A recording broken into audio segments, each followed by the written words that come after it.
শেখ হেলাল সাহেবের জামাতা আন্দালিব রহমান পার্থ দিনের ভিতর 5 বার জননেত্রী শেখ হাসিনাকে ফাঁসিতে ঝুলায়।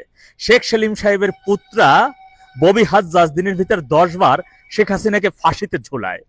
আর সেনাপ্রধান ওয়াকার এই আত্মীয় জামাতা তিনি তো চান যখন তখন চাইলে যদি পারেন যে একেবারে ব্রাশ ফায়ার করে নেত্রীকে মেরে ফেলতে, তাহলে আমার মনে হয় সেই ভূমিকায় তিনি কাজ করবেন। এখন কথা হচ্ছে গত 15.5 বছর আওয়ামী লীগ ক্ষমতা থাকাকালীন এই ববি হাজ্জাজ, এই আন্দালিব রহমান পার্থ, এই আওয়ামী লীগের আশীর্বাদে তথা আওয়ামী লীগ বা শেখ পরিবারের আত্মীয়দের আশীর্বাদে শত শত কোটি টাকার প্রজেক্টের কাজ যে করেছেন সেই তথ্য কি আমরা জানি না? এই বিষয়টা নিয়ে তৃণমূলের নেতারা কেন কথা বলেন না? এই বিষয়টা নিয়ে হাইকমান্ডের নেতারা কেন কথা বলেন না? আগামীতে এখন তো তৃণমূলের কর্মীদেরকে একটা প্রশ্ন, যে যারা আমার নেত্রীকে হত্যা করতে চায়, যারা আমাদের নেত্রীকে ফাঁসিতে ঝুলাতে চায়, তারা কি এই আত্মীয়তার দোহাই দিয়ে এই যে বঙ্গবন্ধুর আত্মীয়, বঙ্গবন্ধুর ভাগিনা, বঙ্গবন্ধুর ভ্রাতুষ্পুত্র, এই পরিচয়ের আত্মীয়রা তাদেরকে এত টাকার প্রজেক্টের কাজ দিবে, আবার প্রশ্রয় দিবে? আগামীতে দল যদি ঘুরে আসে, আওয়ামী লীগ অবশ্যই আজ না হোক কাল ঘুরে আসবে, তাহলে আন্দালিব রহমান পার্থরা কি আবার আওয়ামী লীগের প্রেসিডিয়াম সদস্য হয়ে যাবে? এই ববি হাজ্জাজ সাহেবরা কি আওয়ামী লীগের থেকে আবার শত শত কোটি টাকার কাজ ভাগিয়ে নিবে? তাদেরকে বিচার হবে নাকি এই আত্মীয়দের বাড়িতে? কারণ শেখ সেলিমের বাড়ি থেকে কি তাদের পুত্রা ববি হাজ্জাজকে ধরে আনতে পারবে? শেখ হেলাল সাহেবের বাড়ি থেকে তার মেয়ের জামাই তাকে ধরে আনবে?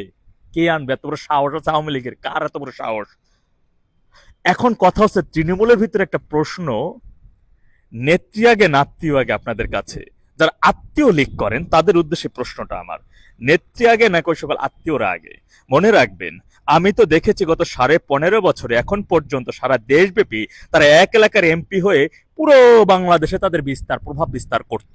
তো এখন এই মুহূর্ত থেকেও তাদের কাছে বিপদগ্রস্ত কোনো কর্মীরা যদি কোনো সহায়তার জন্য যায়, কয়জন কর্মীকে তারা সহায়তা করছে? আমি তো যতটুকু আমার কাছে তথ্য আছে, তাদের কাছে সহায়তার জন্য গেলে তারা অন্য এলাকার আরেকজন এমপি সাহেবকে ফোন করে দেয় যে আমি তাকে ফোন করতেছি, তুমি ওখানে যাও, সহায়তা করি। এখন কথা ওটাও না, কথা হচ্ছে এখানে যে এই আত্মীয় লীগ কি ভাঙবে নাকি আত্মীয় লীগ কিভাবেই থাকবে? এই আত্মীয়দের যে প্রভাব বিস্তার প্রতিপত্তি কি পরিমাণ ছিল, কতটা ভয়ঙ্কর পরিণতি ছিল আমি জানি। আমি আমি অনেক কিছু সাক্ষী, আমি অনেক কিছু আমি জানি, আমার প্রমাণ আছে, আমার কাছে তথ্যগুলো আসে, এখন পর্যন্ত আসতে থাকে। আত্মীয়দের বিষয়ে কোনো ব্যবস্থা হবে কিনা, নাকি আত্মীয় লীগ সারা জীবনে থাকবে? বা আত্মীয় লীগ কি আওয়ামী লীগের আজকের এই পরিণতির জন্য যে আত্মীয়রা কি পরিমাণ দায়ী, এটি কে না জানে? কে না জানে যে আওয়ামী লীগের আজকের এই পরিণতির জন্য তারা কতটা দায়ী? যুবলীগের পরিণতির জন্য শেখ পরশ কতটা দায়ী? ঢাকা মহানগর দক্ষিণ আওয়ামী লীগকে ভঙ্গুর অবস্থায় করে যাওয়া, 3 আগস্টই পালিয়ে যাওয়া বা নেত্রীকে না বলে বিপদে পড়ে নেত্রীকে ফোন দেওয়া, তাপস সাহেব আওয়ামী লীগের পরিণতিটা কি করেছে ঢাকা মহানগর দক্ষিণ, এটা মানুষ জানে না?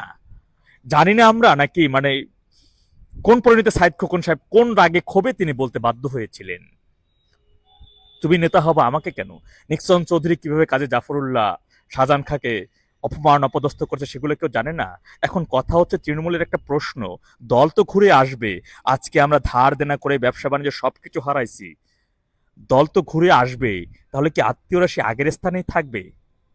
আবার তারা এমন লোকদের সাথে আত্মীয় করবে যারা স্বাধীনতা বিরোধী অপরাধের সাথে জড়িত, যারা নেত্রীকে ফাঁসিতে ঝুলিয়ে দিতে চায়, যারা নেত্রীকে ধ্বংস করে, তাদের কাছে তাদের মেয়ে জামাই নিয়ে নিজেদের সেফ নিরাপদ রাখে। হ্যাঁ, আবার বঙ্গবন্ধুর আত্মীয় এই পরিচয় দিয়ে খুব আখের গুছিয়ে নিচ্ছে। বাহ, আত্মীয়দের বিচার করতে হবে, আত্মীয়দের অবশ্যই বিচারের কাঠগড়ায় দাঁড় করাতে হবে। কারাই আত্মীয়, কিসের আত্মীয়, কোন ধরনের আত্মীয়? আত্মীয় লীগ ভাঙতে হবে আওয়ামী লীগকে বাঁচাতে হলে।